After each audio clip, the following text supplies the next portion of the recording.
Hello, everybody.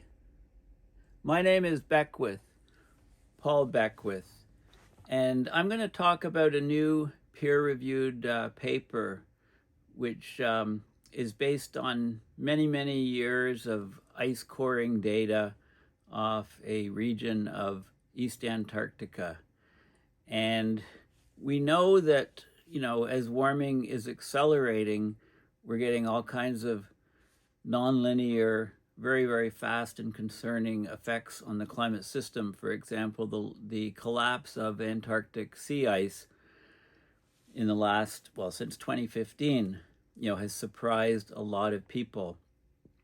And this study actually confirms some of the feedback mechanisms that are responsible for causing tremendous amounts of Antarctic ice melt.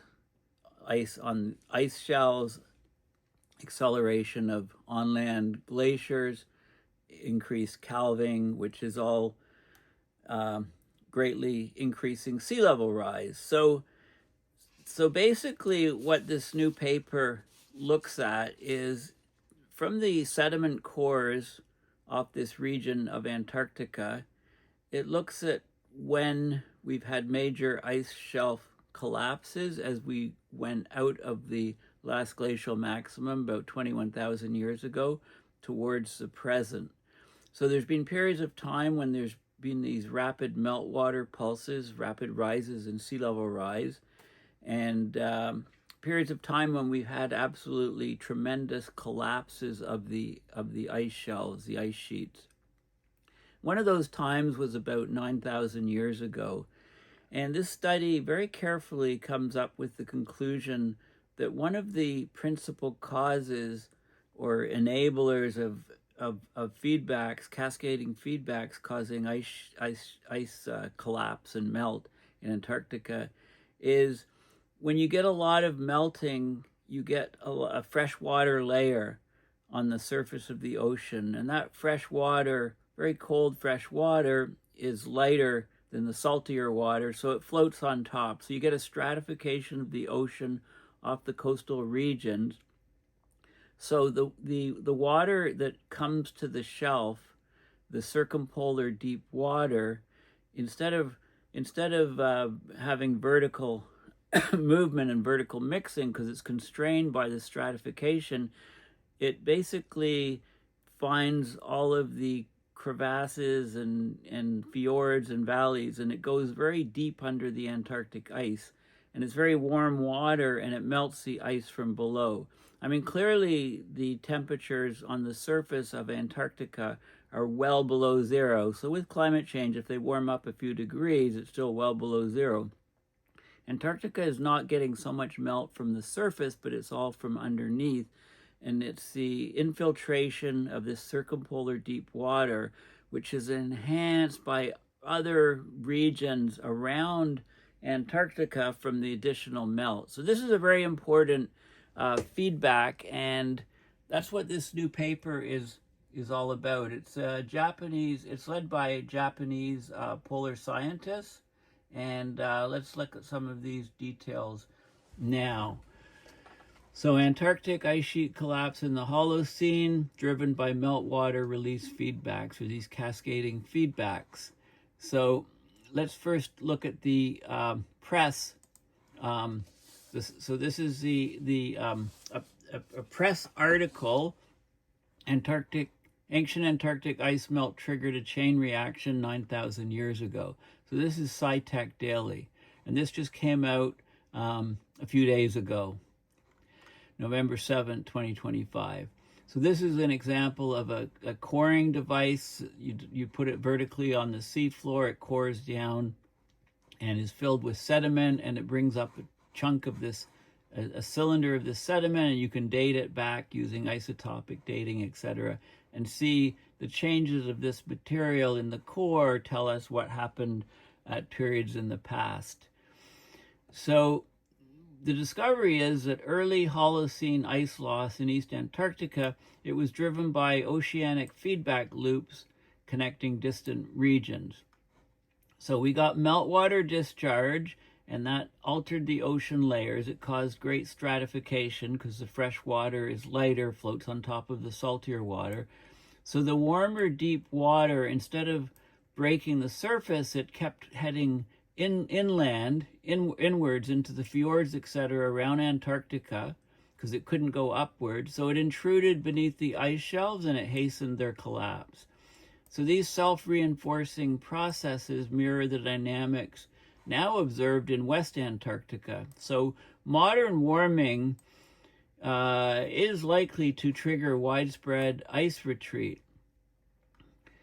So this new study found out that the East Antarctic ice sheet underwent a massive retreat about 9,000 years ago, and that was driven by powerful feedback between the melting ice in other areas and the stratification, and then the shifting of the ocean currents so the circumpolar deep water could go right underneath the ice.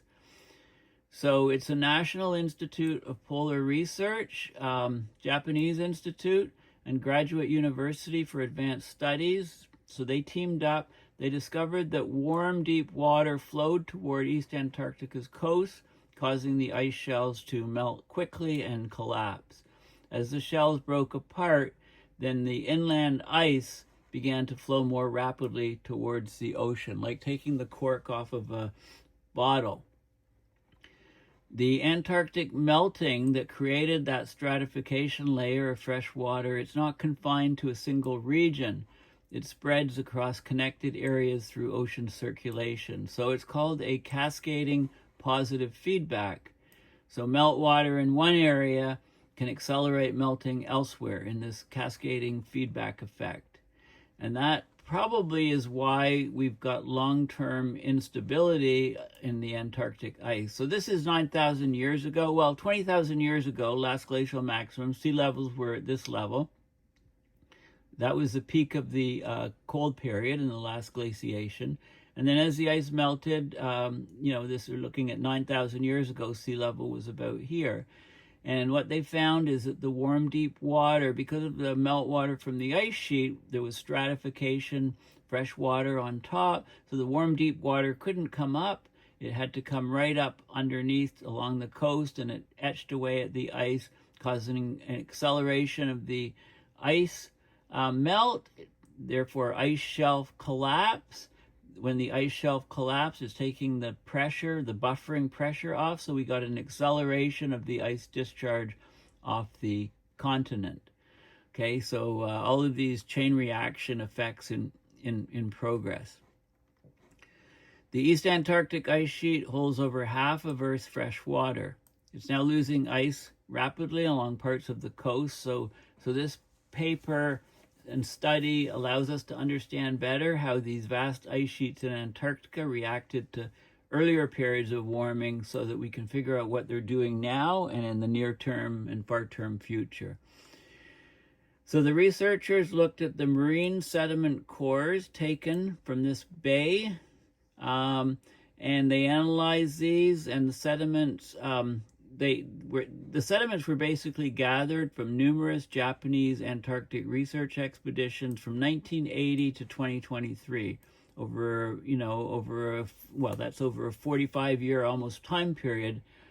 They had recent samples from an icebreaker, and that allows us to look back into the past. Well worth watching this video. They looked at beryllium isotope ratios, 10 beryllium to 9 beryllium. They used sediment analysis, micropaleontological analysis, geochemical methods to reconstruct conditions in the bay over time. So what they found is that around 9,000 years ago, the warm circumpolar deep water intensified in the region, and that led to the collapse of the floating ice shelves. Without those shells acting as stabilizing barriers, the inland ice surged more quickly into the sea, and sea level rise rapidly rose.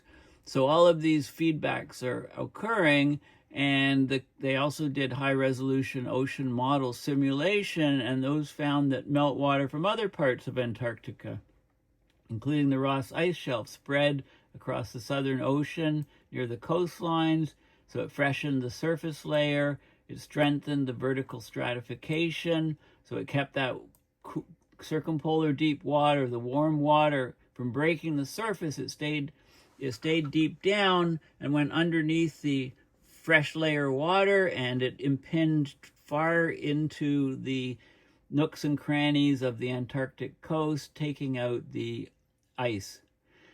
So stronger stratification limited the upward mixing of cold surface water, allowing warm deep water to flow more easily towards the East Antarctic's continental shelf. So it's a reinforcing cycle. It's a cascading feedback. You get more and more meltwater, you get more and more stratification, so there's more warm water inflow causing further melting of the ice sheet. So this cascading mechanism implies that ice loss in one part of Antarctica can set up or speed up melting in distant regions through these interconnected ocean processes. So this is compelling evidence that the Antarctic ice sheet today is vulnerable to widespread self-reinforcing melting as the planet warms. Okay, so modern observations show that parts of West Antarctica, like the Thwaites and Pine Island glaciers, are already rapidly retreating as warm deep water erodes their bases. So this can spread into other regions. So it's a very extensive study. And we can ignore it at our peril. And then this is the region, the Lutzow Home Bay up here where the research took place. So there's a good Wikipedia page on this whole particular region of Antarctic, sort of the history and how things have changed, the different geography of the region.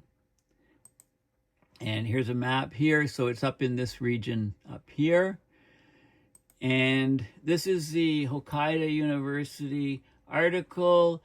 There's more details about how the Antarctic ice melt triggered further melting, cascading feedbacks 9,000 years ago. So they talked about some more details that weren't in the article, about the research work and what they're studying and how they're looking at it. This is a diagram I showed you already. Okay, so let's go to the peer-reviewed paper. Okay, so this is open source. It was just published online a week ago, within the last week. So the circumpolar deep water inflow onto Antarctic's continental shelves is a key driver of accelerated Antarctic ice sheet mass loss. There's no surprise there. I mean, we're getting mass loss from Antarctica. We know it's not from surface melt, right? If we go from minus 40 Celsius through global warming to minus 35 Celsius, it's still not going to melt. It's still way below the melting point. But it's the water underneath the ice shelves. It's undercutting it, and we've got this we've got this feedback confirmed by data, by the paleo data, that there's cascading feedback effects to take out the ice.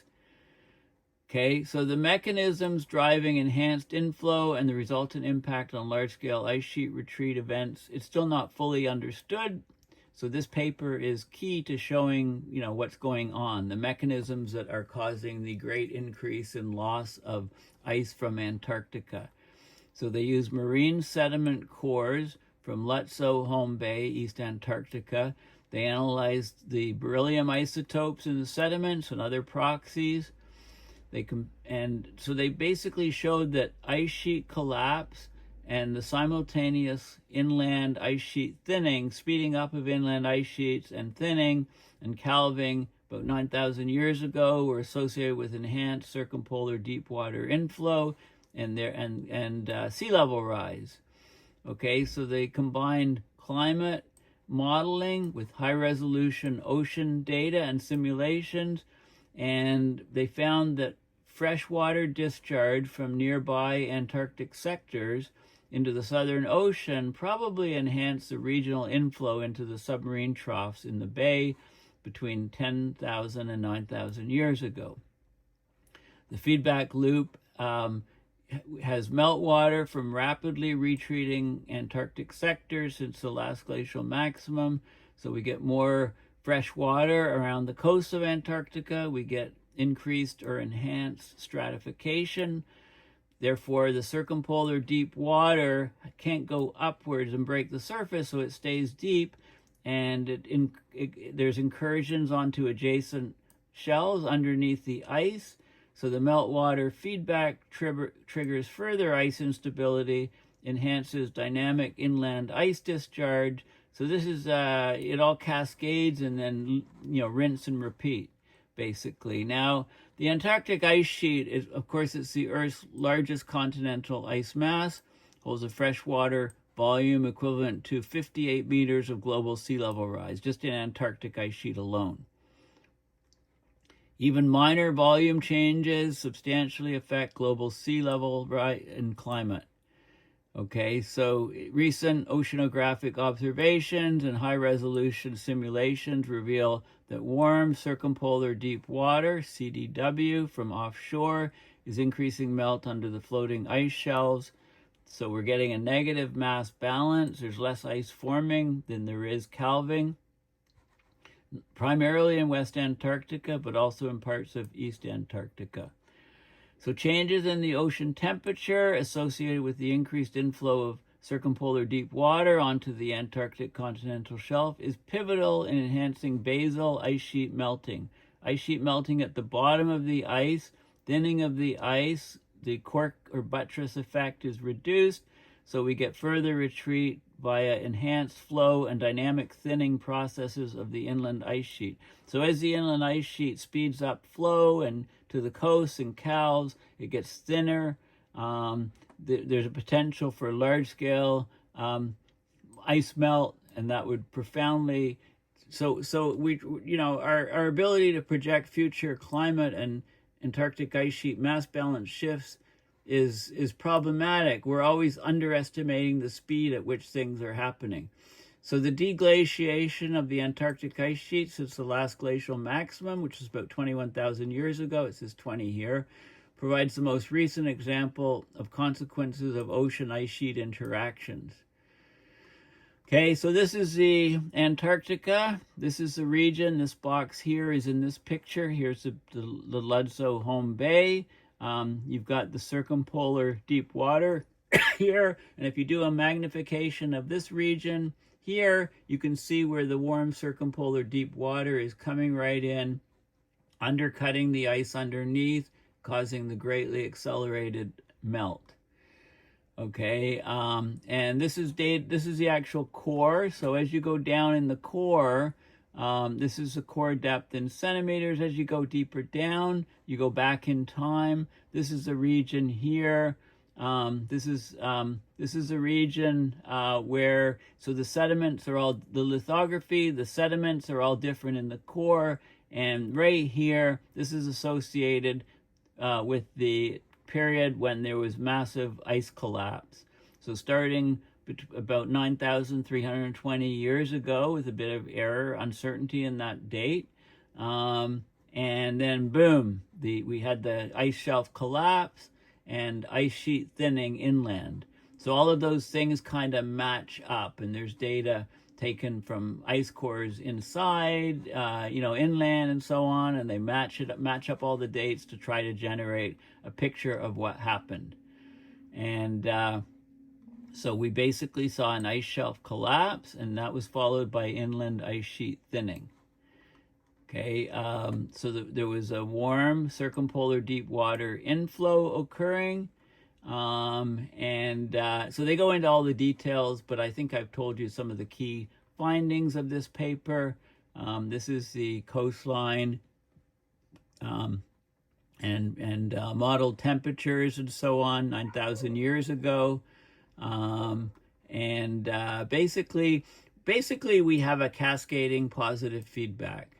So the study shows that meltwater along Antarctica's oceanic margin leads to increased circumpolar deep water inflow towards the Antarctic ice sheet. So meltwater along the ocean margins causes the stratification of the water, so the circumpolar deep water can't move upwards through the density barrier, so it goes inland towards the Antarctic ice sheet.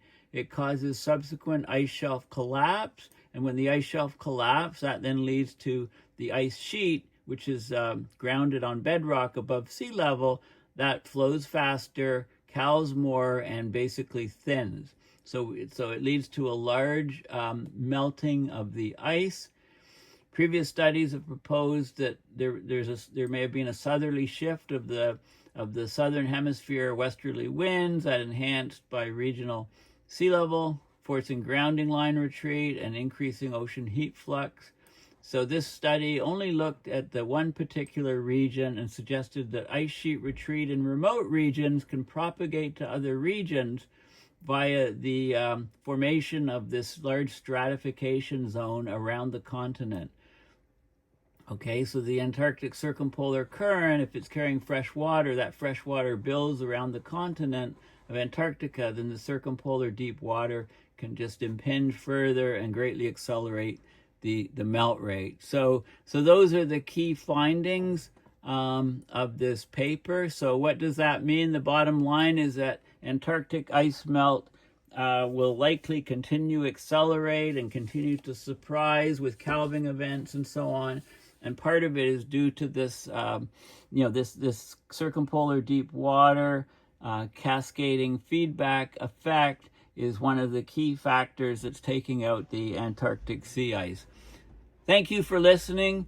Please go to paulbeckwith.net and donate at PayPal to support my research and ongoing videos. Thanks again, and bye for now.